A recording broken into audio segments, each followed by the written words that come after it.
Shalom Bapak Ibu Saudaraku. Kita bersyukur Tuhan pertemukan kita dalam ibadah Pelkat malam hari ini. Tentu itu adalah anugerah dari Tuhan buat saudara dan saya. Maka mari firman Allah yang disampaikan kepada kita di ibadah Pelkat malam hari ini benar-benar menggiring kita untuk menjadi anak-anak Tuhan yang sungguh-sungguh bersedia menjadi saksi-saksi Kristus yang hidup demi untuk kemuliaan namanya. Saudaraku, di awal renungan malam ini saya mengajak kita untuk sepakat, dan mudah-mudahan kita sepakat. Artinya kita semua setuju dengan apa yang saya katakan di awal khotbah ini. Kalimatnya demikian: setiap orang yang dipanggil oleh Allah untuk ada di kehidupan nyata ini dalam konteks apapun, artinya dimanapun kita berada, di rumah, di kantor, di sekolah, di tempat pertemanan, di dalam gereja, adalah untuk berarti untuk orang lain. Artinya setiap orang diminta oleh Allah melahirkan sesuatu dari dirinya yang berdampak baik untuk orang lain, supaya dia bisa menjadi berkat untuk orang lain. Saya pikir kita setuju untuk itu ya Bapak Ibu Saudaraku, amin. Karena kalau kita melihat dalam bacaan Alkitab 1 Petrus 3 ayatnya yang ke-9, di sana dikatakan, jangan membalas kejahatan dengan kejahatan, caci maki dengan caci maki, tapi hendaklah engkau menjadi berkat. Tapi hendaklah engkau menjadi berkat. Artinya kendatipun orang itu berbuat jahat kepada kita, kita tetap harus menjadi berkat untuknya. Karena tidak ada kuasa dalam diri kita untuk menghakimi, untuk membunuh, untuk melakukan sesuatu yang jahat. Itu urusan Tuhan. Bagaimana Tuhan membalaskan kejahatan perbuatannya kepada orang itu, bukan urusan kita. Makanya Allah marah sekali kepada Kain ketika kemudian Kain mengambil kewenangan Tuhan atau hak Tuhan untuk menghabisi atau mematikan adiknya Habel. Kain tidak mendapatkan apa-apa di peristiwa ini, saudaraku. Saya pikir ini baik untuk kita renungkan Bapak Ibu Saudaraku, supaya kita terus belajar menghadirkan diri kita untuk orang lain sebagai sosok yang bisa dijadikan teladan. Karena kontribusi hidup kita selalu melahirkan hal-hal yang positif dan iman. Inilah yang mau dikatakan di dalam pembacaan kita pada malam hari ini, yaitu dalam ayatnya yang ke-22 dikatakan begini: karena itu karunia bahasa roh adalah tanda, bukan untuk orang yang beriman, tetapi untuk orang yang tidak beriman.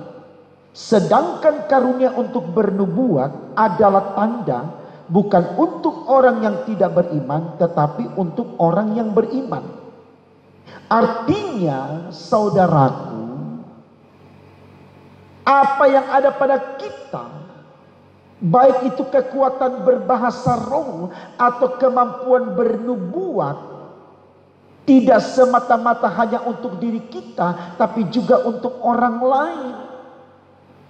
Jangan kita mengklaim diri kita bahwa semua yang aku lakukan hanya berdampak untuk diriku saja. Tidak, saudaraku.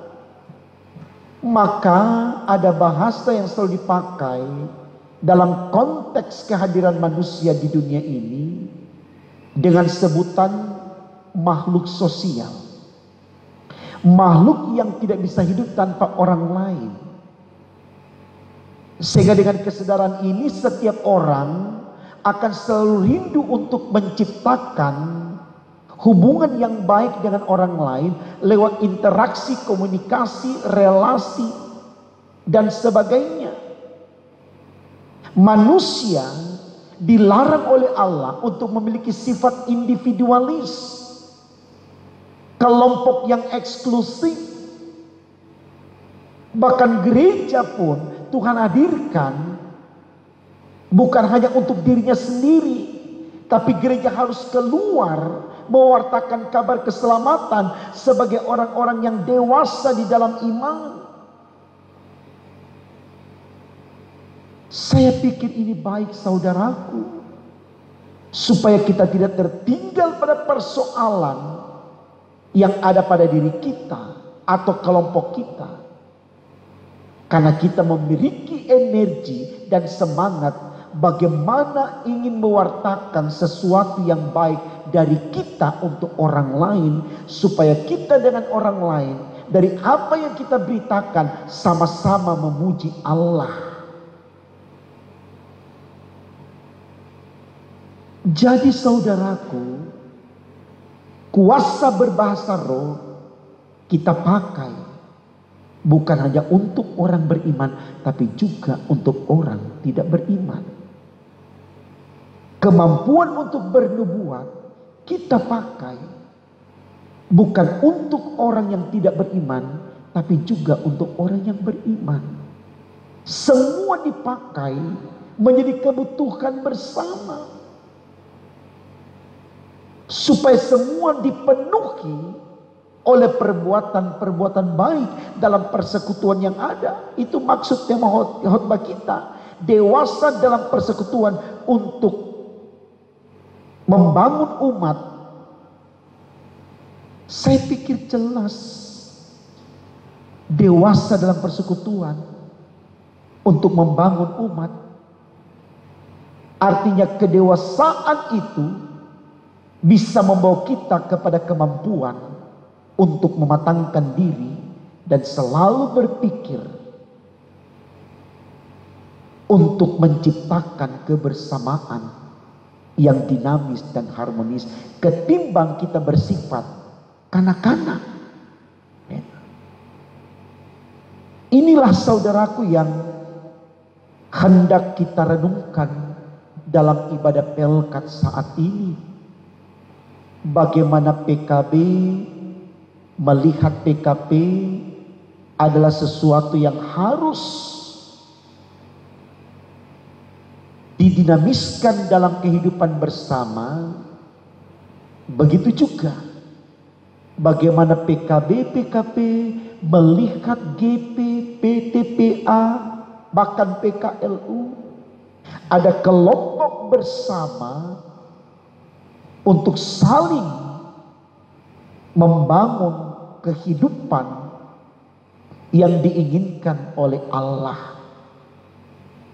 Saya pikir ini sederhana saudaraku, tapi mengapa menjadi sulit untuk kita lakukan? Jujur, jawabannya adalah karena kita masih memikirkan kepentingan diri kita. Kita hanya mau berbicara tentang keinginan kita semata.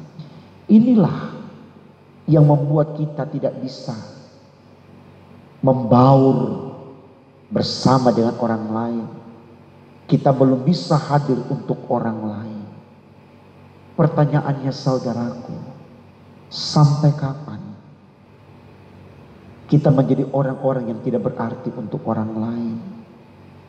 Sampai Tuhan memanggil? Saya katakan, sayang 1000 sayang. Atau sampai ketika kita sudah tidak berdaya, baru kita memohon ampun kepada Tuhan atas kegagalan dan ketidakmampuan kita. Sehingga harapan untuk berarti bagi orang lain hanya sebatas angan, tapi tidak pernah terwujud.